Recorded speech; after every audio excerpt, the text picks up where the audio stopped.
Hello guys! Good evening! Bago ako matulog guys, inom ako ng gatas. Haluan ko ng The Collagen from Japan. Haluan ko siya guys ng isang scoop bago ko inumin guys. Ayan. Inom ako ng gatas guys sa umaga. Haluan ko din guys ng The Collagen.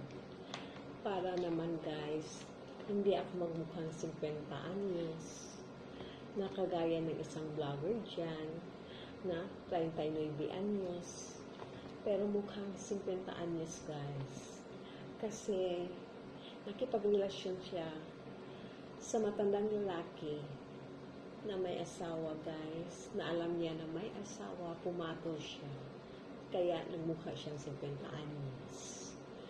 Thanks for watching guys. Bye.